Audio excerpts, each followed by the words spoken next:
जय हिंद दोस्तों, बहुत बहुत स्वागत करता हूं मैं अपने YouTube channel true soldiers traders में। जो मेरे भाई या चैनल पे नए आए हैं, चैनल को सब्सक्राइब कीजिएगा। पूरा वीडियो लास्ट तक देखिएगा। टेलीग्राम का लिंक डिस्क्रिप्शन के अंदर है, मैं कमेंट बॉक्स में भी दे दूंगा। दोस्तों, टेलीग्राम फ्री है, ज्वाइन कीजिए। मेरा कोई भी पेड ग्रुप, कोई भी प्रीमियम ग्रुप नहीं है। मेरी सर्विस सारी फ्री है दोस्तों। मैं ETF में ट्रेड करता हूँ, स्विंग ट्रेड करता हूँ, लेवल्स के ऊपर ट्रेड करता हूँ। जो भी मैं ट्रेड लेता हूँ मैं अपने जो है सब्सक्राइब के साथ शेयर कर देता हूँ, आप उसको देख सकते हैं।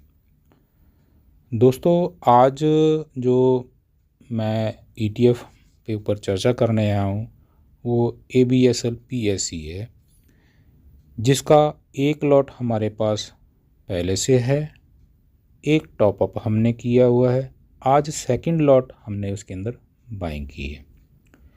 सेकंड लॉट बाइंग करने का आज क्यों कारण था? क्योंकि जैसे मैं आपको बताता हूँ कि जो एक लॉट अगर आपकी होल्डिंग में है, अगर वो 5% आपका नीचे आ जाता है तो हम सेकंड लॉट की बाइंग की कार्रवाई करते हैं। इसी तरह अगर पहला लॉट होल्डिंग में अगर 5% ऊपर चला जाता है तो हम अपने सेल की कार्रवाई करते हैं, प्रॉफिट बुक करते हैं। आज यहाँ जो है फर्स्ट लॉट ने डिमांड की है सेकंड लॉट की, और हमने जो है अपना सेकंड लॉट अपना होल्डिंग में आज ऐड कर लिया है। दोस्तों, जिस तरह कि अभी इसके ऊपर भी आपके मन में सवाल आएंगे, कुछ नए सब्सक्राइबर हैं उनके भी सवाल आएंगे कि सेकंड लॉट के बाद क्या करना है। सेकंड लॉट के बाद भी दोस्तों, अगर तो सेकंड लॉट प्रॉफिट देता है 5% का, सेकंड का 5% का, तो हम 5% बुक करेंगे। नहीं तो अगर ये और नीचे आता है तो हम एक लॉट और इसमें ऐड करेंगे। इसीलिए मैं आपको बोलता हूँ कि फ़ंड मैनेज करके रखिए। फ़ंड मैनेज अगर आपने किया है तो मार्केट कहीं पे भी जाने दो, कोई दिक्कत नहीं है। हम मार्केट के साथ हैं, साथ चलेंगे और अपने प्रॉफिट लेंगे। कल जो हुआ है अमेरिकी बाज़ार में, उसकी भी चर्चा कर लेते हैं दोस्तों। अमेरिकी बाज़ार में आपको पता होगा कि कल एक फेड का जो है न्यूज़ था, रेट कट का। फेड चेयरमैन ने जो है अनबिलीवेबल काम किया। 0.25 बेसिस पॉइंट की जो आशा थी कि रेट कट आएगा, लेकिन 0.50 बेसिस पॉइंट का जो है रेट कट आया, जिसमें पूरे ही ग्लोबल में ये चर्चा का विषय बना दिया कि ये क्या हो गया। अचानक से अमेरिका ने ब्याज दरें कम की और बिल्कुल जैकपॉट कम की। तो दोस्तों, इसमें रात को तो बहुत अच्छी जो है स्पीच तक, जब तक स्पीच दी है पॉल साहब ने, कोई दिक्कत नहीं थी, बहुत अच्छा चल रहा था ग्लोबल मार्केट, यानी कि मैं US मार्केट की बात कर रहा हूँ। US मार्केट बहुत अच्छा चल रहा था। उसी के चलते ग्लोबल मार्केट के अंदर ही अगर मैं बात करूँ कि गोल्ड की और सिल्वर की, तो गोल्ड ने एक नया हाई, कल रिकॉर्ड हाई जो है 2600, मैं आपको जो बोल रहा था, जो $2600 का हाई उसने बना दिया और अच्छा ब्रेकआउट दिया। बिल्कुल मनोबल ऐसा बन गया था कि अब तो बस 2600 के आगे भी जाने की हम मादा रखते हैं।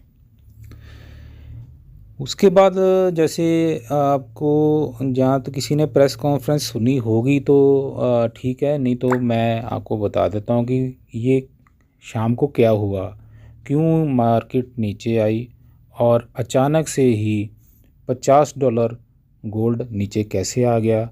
$2600 पे ट्रेड होने वाला गोल्ड सीधा ही 2550 के ऊपर कैसे आ गया। तो प्रेस कॉन्फ्रेंस भी ठीक चल रही थी, उसमें एक पत्रकार महोदय ने उनसे सवाल कर दिया पवल साहब से कि अचानक से आपने ये जो है 0.5 बेसिस पॉइंट का आपने रेट कट किया है, क्या देखते हुए किया है, क्यों किया है। तो उन्होंने ऐसा जवाब दिया कि बाज़ार को वो जो है समझ से परे था। उन्होंने गोलमोल करते हुए बोला नहीं हमने ठीक है, हमने सब कुछ देखा है, कुछ नहीं होने वाला है, करना था कर दिया।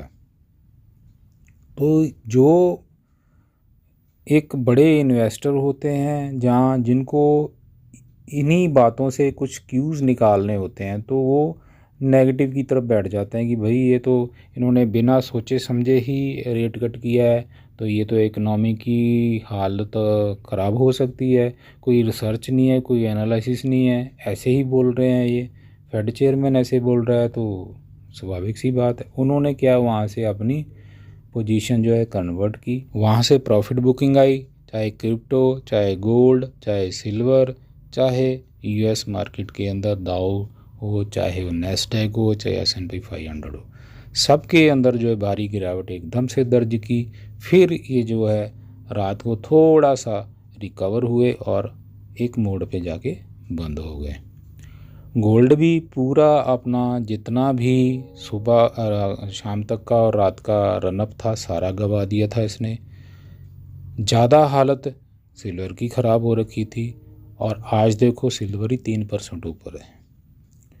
तो बाद में क्या है, मार्केट ने इन चीज़ों को पचाया, एनालिसिस किया। हालांकि मैंने आपको पहले ही बोल दिया था कि अगर 0.50% आ गया है तो इसका तो मैं वेलकम करता हूं, क्योंकि इसका बहुत बड़ा असर मैं मार्केट के ऊपर देख रहा हूं। दोस्तों रेट कट होगा तो पैसा जेब में बचेगा, पैसा जेब में बचेगा तो बंदे जो है आवाम जो भी है खर्चा ज़्यादा करेगी, खर्चा ज़्यादा करेगी, पैसा सर्कुलेशन में आएगा, डिमांड बढ़ेगी। ठीक है, जब डिमांड बढ़ेगी तो मैन्युफैक्चरिंग की चाहे कहीं किसी भी जगह की और डिमांड जिसके अंदर डिमांड आएगी तो स्टॉक एक्सचेंज भी चलेगा। तो ये सारा आपस में जुड़ा हुआ है। हाँ, थोड़ा बैंकिंग सेक्टर में रहेगा थोड़े दिन तो, लेकिन ओवरऑल जो है मैं इसको जो है ठीक मानता हूँ। इससे क्या है, अभी हमारे ऊपर भी इसका असर पड़ेगा और ये मजबूरी भी मैं कहूँगा यूएस गवर्नमेंट की कि इलेक्शन आ रहा है। सबसे बड़ी बात तो यही है, आपको भी पता है कि इलेक्शन के अंदर चाहे किसी भी राज्य की किसी भी कंट्री की गवर्नमेंट हो, ये काम उनको करने पड़ते हैं। बहुत लंबा अरसा निकल गया कि यूएस ने रेट कट नहीं किए और अब किए हैं, और मुझे यहाँ से और आश्चर्य नहीं होगा कि ये 0.25 बेसिस पॉइंट और भी कट कर सकते हैं। हो सकता है महीने के अंदर या 1.5 महीने के अंदर ये रेट कट और कर देंगे। तो चलो ये तो बात हुई, जो आपके सवाल आए थे कि सर ये ऐसा क्यों हुआ। फिर भी हमने अच्छी पॉजिटिव जो है ओपनिंग दी और एशिया मार्केट भी अच्छी ओपनिंग में था, लेकिन वहाँ पे भी हमने देखा, हमने भी निफ्टी में एक नया रिकॉर्ड हाई लगाने के बाद वहाँ से भी प्रॉफिट बुकिंग आनी शुरू हुई और ये प्रॉफिट बुकिंग का शिकार भी आज हमारा बाज़ार हुआ है। तो दोस्तों आ जाते हैं फिर अपने उसी टॉपिक पे ऊपर कि हमने ये अभी बाय कर लिया है। आज इसके साथ साथ मैंने जो है आपको बोला था कि हम मेटल में भी हमारा पहला जो बाइंग ऑर्डर है एक्टिव रहेगा।